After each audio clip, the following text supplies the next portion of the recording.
Your local weather authority forecast from meteorologist Zach Hatcher.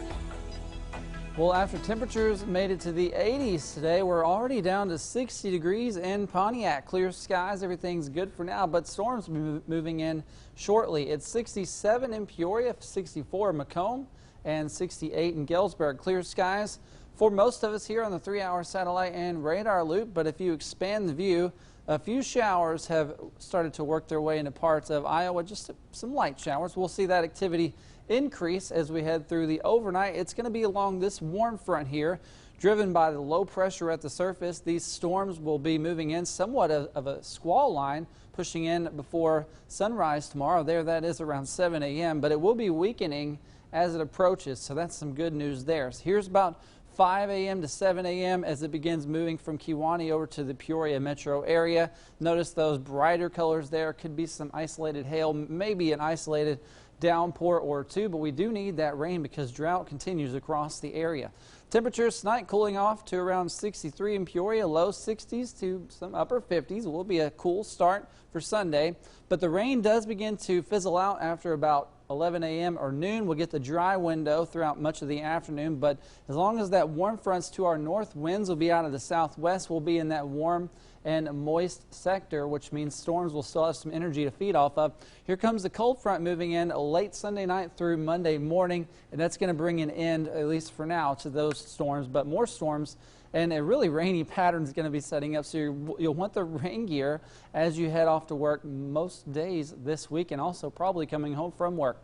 Through tomorrow morning, though, it's going to be somewhat of a loud start with some thunder and some lightning, heavy rain. It does begin to push off toward the south and east, maybe a few lingering showers left over after lunchtime. I think we're going to clear out for a bit, though. And then we do have that chance of an isolated storm for tomorrow afternoon, but as the cold front approaches, that's our next shot at getting some frequent lightning producers, but I think there's a question mark as to how far that will make it before it develops. It could develop off in the eastern parts of the state.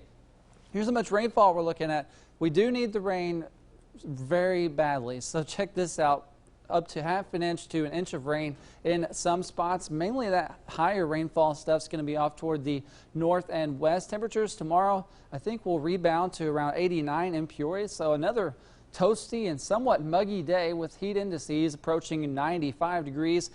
Severe risk for tomorrow, mainly off toward the north here, north of I-74. That's that yellow bullseye, a slight risk of severe weather, which is level 2 of 5. That means some of the storms could be potentially producing damaging wind gusts up to 60 miles per hour. Why do we have that severe threat? Well, we have a warm front to our north. We have that wind flow out of the south, and we also have energy, which you see here painted in green. That's some decent energy for the storms to feed off of once they spark and move off toward the south and east along that warm front. So just to recap, medium threat of some high winds, not really concerned with tornadoes, maybe an isolated spin up in that line, but a low threat of flooding does exist with those heavier pockets of rain.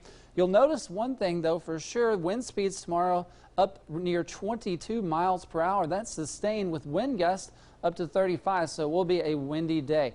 Rain chance increases through the week as a stationary front continues across much of the area. It works its way back up north Tuesday night. Here's that 7-day forecast. It's a rainy one, no doubt about that. Higher rain chances at least until Thursday. Next weekend's looking a lot better though, so at least we have that going for us. Yeah, absolutely, and I know that Labor Day weekend, a lot of times, a lot of people are traveling back and forth place to place, so hopefully the weather kind of subsides for people to be able to drive safely. Hope so too. Monday looks okay at this point. All right, thanks, Zach. We'll be right back after the break.